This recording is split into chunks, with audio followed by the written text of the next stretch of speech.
It was a cool, overcast afternoon when we began our hike on the Pacific Crest Trail. I had two companions with me, my old college buddies, Harry and Jared. Harry had convinced us to take this trip, said it'd be good to get away from our city lives, and to be honest, I was excited about it. We had planned everything meticulously, triple-checking our gear, reviewing maps, even reading up on potential wildlife encounters. Nothing seemed out of place. We were a few days into our hike, fully immersed in the serene beauty of the trail when we first saw the dark clouds building in the distance. I felt a sense of unease. Just a small storm, Harry chuckled, dismissing my concern. He'd always been the adventurous type, but I worried he was pushing it too far this time. Jared, too, looked anxious, his usually calm eyes clouded with worry. As the day progressed, the clouds turned darker, and I couldn't shake the knot forming in my stomach. We decided to set up camp early that night, finding a small clearing surrounded by tall pines. Our campfire flickered, casting long, eerie shadows against the trees, the wind howling like a wailing spirit through the forest. The storm hit with a vengeance, violent gusts of wind threatening to tear our tents apart. Torrents of rain fell relentlessly, turning the ground to muck. Lightning streaked across the sky, the thunderclaps so deafening that my heart pounded in response. Harry was trying to keep our spirits up, spinning yarns of our college escapades over the thunder, but his voice held a hint of worry. Jared sat silently, his eyes wide with fear. Through the chaos, we heard a crack, then another. The sound of splintering wood was terrifying. A monstrous pine struck by lightning was falling towards our camp. We scrambled out of our tents, diving away as the tree crashed into the ground. Our tents flattened in an instant. If we had been a second slower, I didn't want to think about it. We found ourselves in the storm, soaked to the bone, shivering. Our gear was buried under the massive tree, our food, our clothes, even our communication devices. Everything. Harry tried to make light of the situation, saying it was just part of the adventure, but I could see the fear in his eyes mirroring my own. Jared was in shock, shaking uncontrollably, his face white as a ghost. Without shelter or supplies, we huddled together under a rocky overhang. The wind howled through the trees, the rain lashed down, and we held on to each other, praying for the storm to end. Time seemed to stand still, every minute stretched to an eternity. By morning, the storm had passed, leaving us stranded without food, shelter, or means to contact help. We faced the grim reality of our situation, cold and wet, our stomachs growling with hunger. Foraging for food became our priority. We managed to find some wild berries and edible plants. Harry, the eternal optimist, joked about going on a bear hunt, but the jest didn't disguise the fear in his eyes, reflecting my own worries. The following days were grueling.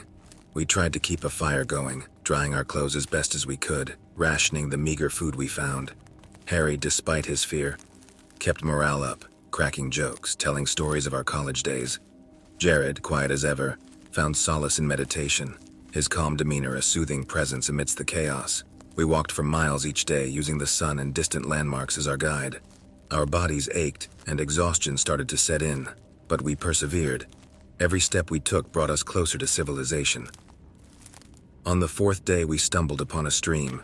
The fresh water was a godsend, boosting our spirits. After the stream, our spirits were rejuvenated, but the hike was far from over. We continued our journey, following the stream downstream, a decision guided by Jared's knowledge that water bodies often led to some form of civilization.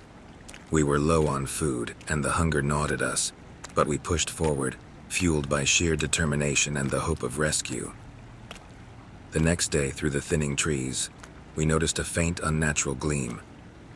"Could it be?" Harry whispered, and a flicker of hope sparked in our hearts. We rushed towards it, our exhaustion momentarily forgotten. As we emerged from the tree line, our hearts filled with relief. It was a parked car reflecting the sunlight. We were near a road. A couple of hours later, a ranger found us. His truck seemed like a chariot from heaven. He gave us water, food, and wrapped us in blankets.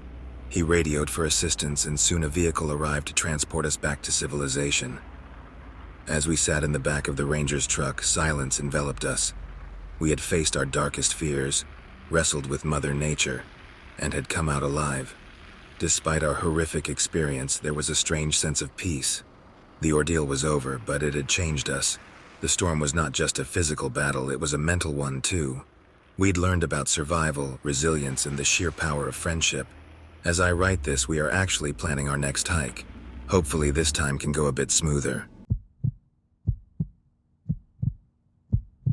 It all started when my friends Lisa, Tom, and I decided to go on a hiking trip in the Appalachian Mountains. We were eager for an adventure, a chance to escape the daily grind and immerse ourselves in nature's wonders. Lisa was our hiking pro, always up for a challenge. She couldn't stop talking about the breathtaking views we would encounter on the trails. Tom, however, was a bit nervous. He had a fear of heights, but we assured him that we would stick together and face any obstacles as a team. As we arrived at the trailhead, the anticipation was palpable. The scent of pine filled the air and the sun shone through the trees, promising a day of exploration. We followed the marked trail, each step taking us deeper into the wilderness. But as we ventured further, doubts began to creep in. The trail seemed different from what we expected, and uncertainty clouded our minds. I remember scratching my head thinking, "Are we going the right way?" We exchanged glances, wondering if we had made a wrong turn. Lisa tried to ease our concerns, examining the map with furrowed brows. "Well, let's give it a shot. If we end up in Narnia, at least we'll have a good story to tell." We chuckled, trying to shake off our unease. Little did we know the challenges were just beginning. As the day wore on, the sun started to set, casting long shadows that made it even harder to find our way. Panic set in when we realized we were lost.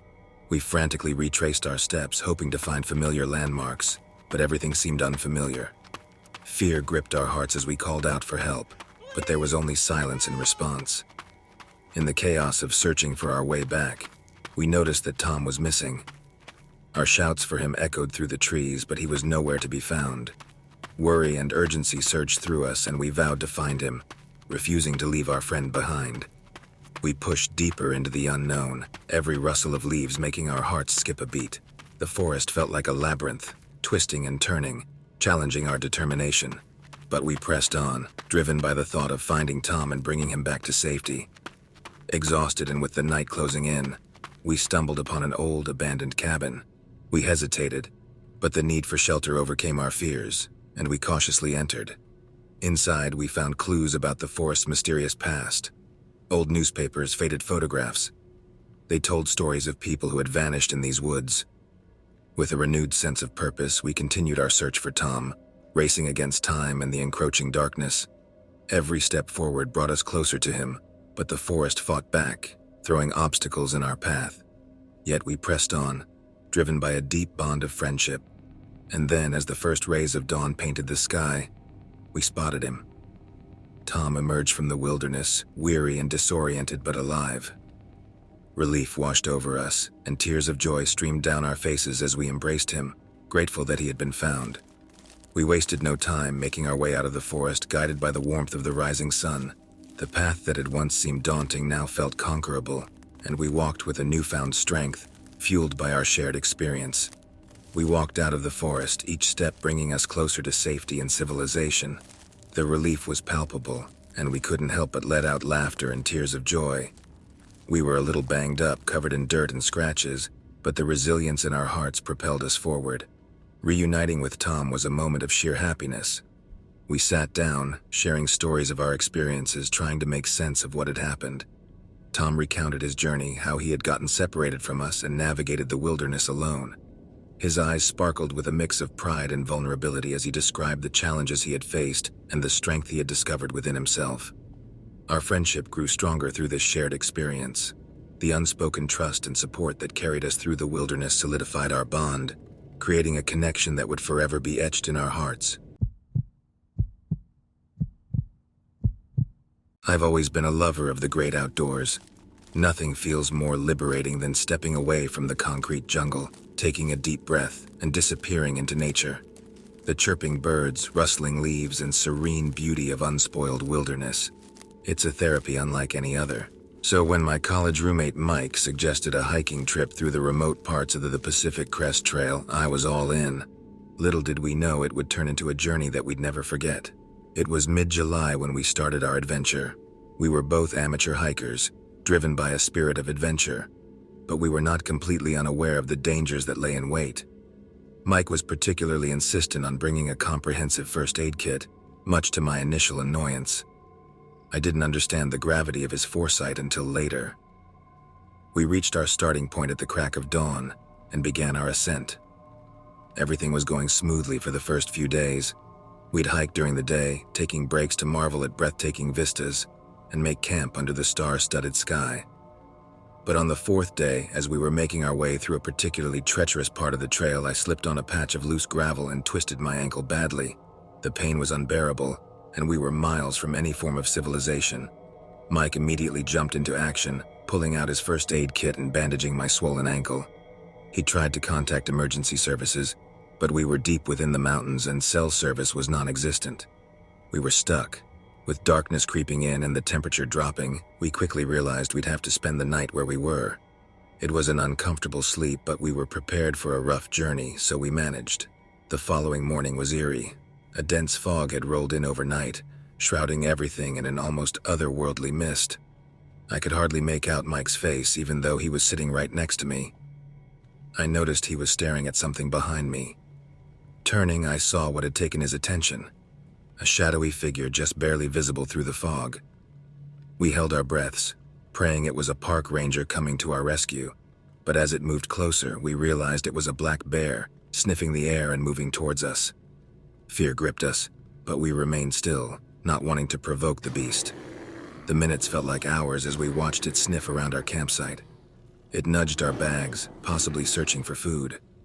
With a grunt, it turned and lumbered off into the mist, leaving us shaken but unharmed. We spent another night in the wilderness, cold, hungry, and terrified. The bear didn't return, but the thought of it lurking nearby kept us on edge. Miraculously, the next day a couple of hikers found us. They had a satellite phone and were able to call for help. We were airlifted to a nearby hospital where my ankle was tended to, and we finally got the hot meal we had been dreaming of.